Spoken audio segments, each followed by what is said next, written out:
I have a question. Do you like my cat sweater? It's my Thanksgiving cat sweater. So today's video, I wanted to talk about how I study personally. As someone who currently has all A's in sophomore year of college, it's fairly successful depending on how hard I want to try. But I've noticed that a lot of people don't actually learn how to study. Kind of seems like it's self-explanatory, but it's really not. No one teaches you how to do it. They just say go home and study. So that's something I've learned through tutoring, is that a lot of students just don't know, especially high school students. They just are thrown into school and they're asked to study. They don't know. Before we get into the tips, I'm going to show you my materials. This right here is the Samsung Tab S6. It comes with, I believe it comes with, if it doesn't, I recommend getting this, the S Pen, which is just a digital pen. This is where I write all of my notes. I wanted an iPad, but I didn't want to pay the money for an iPad. I'm not a Samsung person, but I don't need Apple for the tablet. Now, this is the thing I wanted to be Apple, so. This is the first major purchase I've ever made, so everyone clap for her. Ready? MacBook. Beautiful. My favorite part about her is the calendar. It's just a normal Apple calendar. Putting my whole life into this calendar has saved me. I also love the Reminders app because you can have all your little assignments there. It keeps you organized. Now let me say, I made the switch to digital. You do not need digital products to do well in school. It makes my life a little easier and I like it, but you don't need it. Now getting into the actual tips. Tip number 1, showing up to class is important. I don't ever end up reading the textbook the entire semester. I always do this thing where I start reading the textbook at the beginning of the semester because the professor says you need to read it, then I don't have to read it. If you show up to class, again, this is a lot of the classes I've done, not every single one, a lot of the classes are just based on what was said in the lectures. I don't read a lot of the textbooks. If you're paying attention in class, you probably won't have to read the textbook. There's a class that I'm in right now where it was said you're 100% required to read the textbook on all the Rate My Professors, on all that. I'm getting a 97% in the class. I have not touched the textbook in months.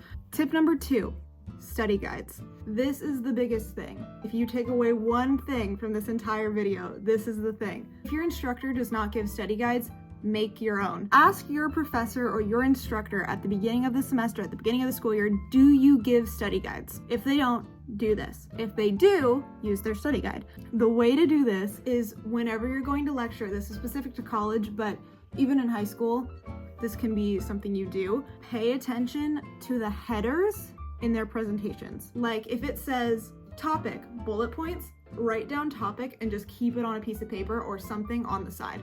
Collect all of those headers, and then anything that's bolded or underlined or marked as important, write down on some piece of paper, on some document somewhere. You're gonna end up with a lot of things written down, but that is your study guide. That is how your teacher makes your study guides. Everything that you're looking for in a study guide is there. The thing is, if you make it yourself, you're more likely to remember it as well. That's how it's worked for me. It is the best way, in my opinion, to just have every piece of information you will possibly need. Tip number 3, how to actually use your study guide you're writing. This is your study guide. These are your notes. You're gonna look at all of the topics, all of the headers, all of the pieces of information that you need to know on this study guide. You're gonna look in your notes and you're just gonna copy it all down onto something else. Anything here, put it in the headers here. It seems like you're just writing your notes again. You kind of are. The fact that you're writing it again is making you study it. Once you have all of the questions answered in your study guide, find a friend to ask you questions based off your study guide, or even do it by yourself. Tip number 4, you need to spend 1 hour on that question thing. Feel like you don't have all the information done? Spend a little extra time. If you feel like you're completely done, you're done. You need 1 hour of questioning and you're good.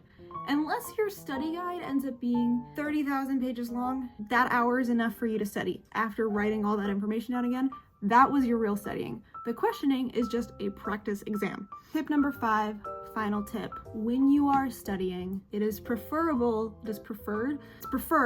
that you're not in where you normally are doing homework, studying, any of that. Leave your house, leave your room, go somewhere. I like to go to the library. I also live in San Diego, so I like to sit outside, and that's where I like to do the studying. My problem with staying in my room to study is the fact that it makes my room feel like work. That was the major problem for me during COVID, is I couldn't separate school from my home, and it made my room feel stressful. If you can study not in your room, it'll convince you, at least it convinced me, to stay off your phone more because your phone's gonna die. So it's like, I don't want to use all my battery. 2, puts you in a new place. It makes you more likely to actually do the work. All right, so those were my tips. Thank you for watching my video. So yeah, let me know if you end up using it. Let me know if you liked the video. Subscribe if you enjoyed, and I'll see